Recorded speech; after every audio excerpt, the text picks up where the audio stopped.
పల్లవి TV ప్రేక్షకులకు నమస్కారం. ఈరోజు మన ఎపిసోడ్‌లో మన జెడ్ యూత్ గాని, మధ్య తరగతి వారు గాని ధనవంతులుగా మారాలంటే ఎటువంటి ఆలోచనలు చేయాలి?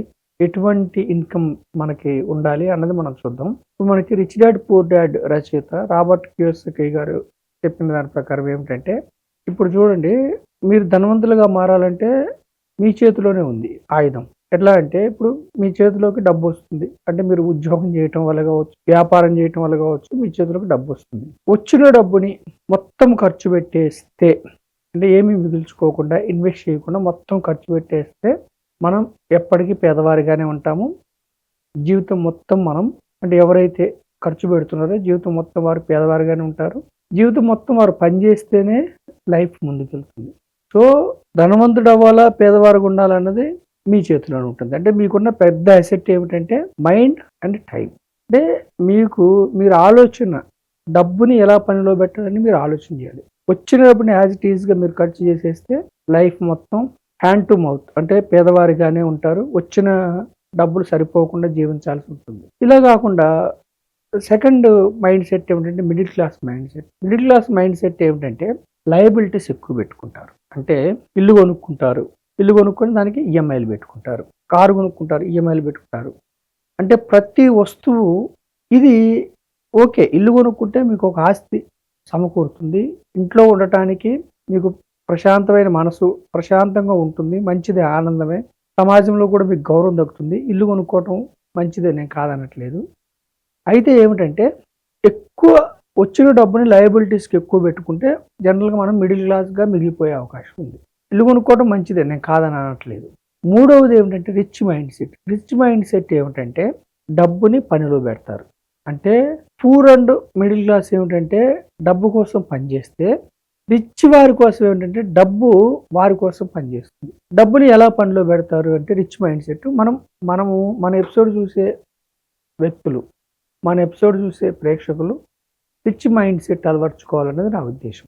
జనరల్గా 3 రకాల ఇన్కమ్స్ ఉంటాయి. ఒకటి ఏమిటంటే ఎర్న్డ్ ఇన్కమ్. ఎర్న్డ్ ఇన్కమ్ అంటే మనం కష్టపడితే వచ్చే ఇన్కమ్ని ఎర్న్డ్ ఇన్కమ్ అంటాం. సో ఈ ఎర్న్డ్ ఇన్కమ్ మీద డిపెండ్ అవ్వకుండా ఈ ఎర్న్డ్ ఇన్కమ్ని మనం passive income or portfolio income కింద మార్చాలి. ప్యాసివ్ ఇన్కమ్ అంటే ఏమిటి? సపోజ్ మీరు రియల్ ఎస్టేట్ అసెట్స్ కొన్నారు. అంటే కమర్షియల్ కాంప్లెక్స్ కావచ్చు, రెసిడెన్షియల్ హౌసెస్ కావచ్చు. అంటే ఒక ఇల్లు కాకుండా ఇంకొక ఇల్లు కొన్నారు. మీకు లైఫ్ లాంగ్ రెంట్ వస్తుంది. అది రెసిడెన్షియల్ ప్రాపర్టీ అవ్వచ్చు, కమర్షియల్ ప్రాపర్టీ. దీన్ని ప్యాసివ్ ఇన్కమ్ అంటారు. అంటే ఫస్ట్ మీరు ఆస్తులు సమకూర్చుకుంటే రియల్ ఎస్టేట్ ఆస్తులు, వాటి నుంచి వచ్చే ఇన్కమ్ని ప్యాసివ్ ఇన్కమ్ అంటారు, కియోసకి గారు చెప్పిన దాని ప్రకారం. మూడవ ఇన్కమ్ ఏమిటంటే, అంటే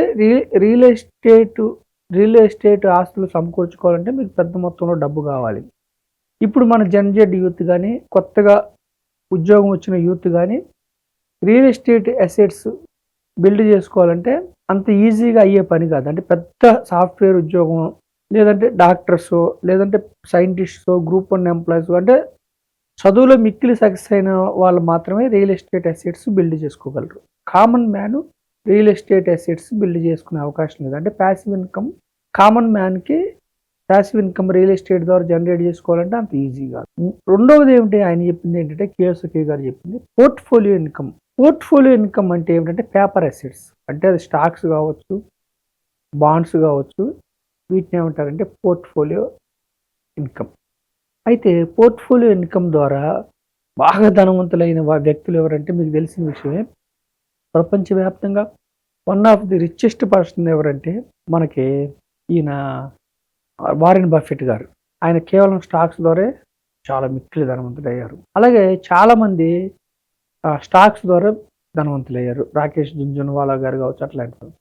అయితే మనకేమిటంటే పోర్ట్ఫోలియో ఇన్కమ్ అంటే స్టాక్స్ ద్వారా, బాండ్స్ ద్వారా ధనవంతులు అవ్వచ్చు. ఇక్కడ మనం చెప్పేది ఏమిటంటే జెడ్ యూత్కి కావచ్చు, మిడిల్ క్లాస్ వారికి ఎర్న్డ్ ఇన్కమ్, అంటే మీ చేతిలో వచ్చిన ఇన్కమ్ని మీరు పోర్ట్ఫోలియో ఇన్కమ్ జనరేట్ చేసేలాగా మీరు ఇన్వెస్ట్ చేయండి.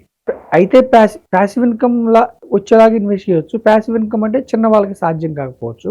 ఇంచుమించు ప్యాసివ్ ఇన్కమ్ అన్నా పోర్ట్ఫోలియో ఇన్కమ్ అన్నా ఒకటే. అంటే పోర్ట్ఫోలియో ఇన్కమ్ రావటం ఏమిటంటే, పోర్ట్ఫోలియో అసెట్స్ ఏంటంటే పేపర్ అసెట్స్, అంటే ఫినాన్షియల్ అసెట్స్. సో ఎప్పుడైతే మీరు పోర్ట్‌ఫోలియో ఇన్‌కమ్ వచ్చేలాగా జనరేట్ చేశారో, డబ్బు మీకోసం పనిచేస్తూ ఉంటుంది. అంటే ఫినాన్షియల్ నాలెడ్జ్, ఇంటెలిజెన్స్ లేకపోవటం వల్ల చాలామంది పెద్ద మొత్తంలో డబ్బొస్తూ కూడా ఇన్వెస్ట్ చేయకపోవటం వల్ల వాళ్ళు అప్పుల్లో ఉంటున్నారింకా.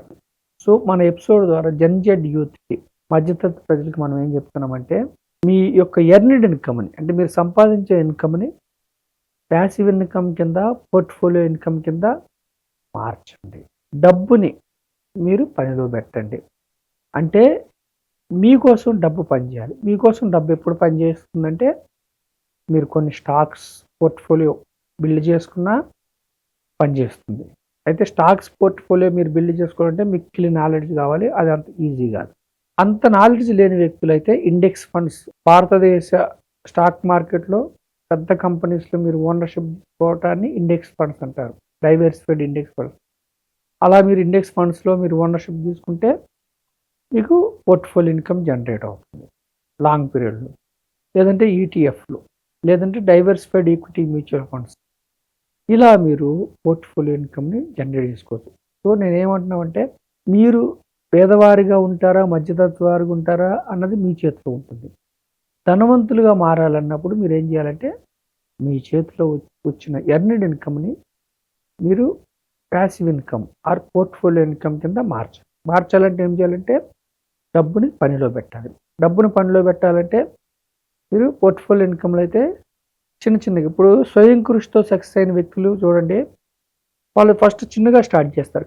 క్రమంగా ఎదుగుతూ పోతూ ఉంటారు.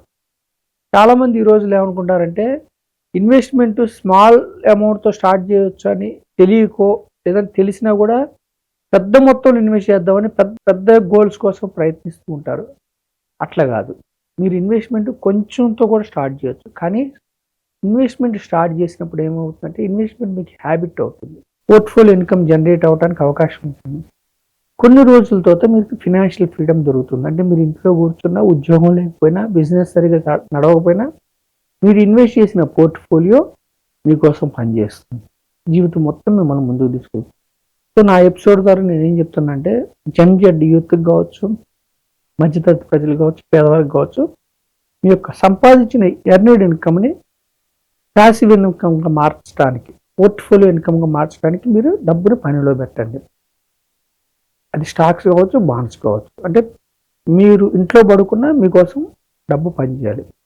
ఎస్పెషల్లీ ఇండివిడ్యువల్ స్టాక్స్ అయితే కామన్ మ్యాన్‌కి తెలియకపోవచ్చు కాబట్టి ప్రొఫెషనల్ మేనేజ్మెంట్ ద్వారా మీరు కొన్ని కంపెనీస్‌లో, గ్రూప్ ఆఫ్ కంపెనీస్‌లో ఓనర్స్ కమ్మని, లేదా కొన్ని గ్రూప్ ఆఫ్ కంపెనీస్‌లో బాండ్స్ కొనమని నేను మన పల్లవి టీవీ ద్వారా ప్రేక్షకులకు తెలియజేస్తాను. కృతజ్ఞతలు.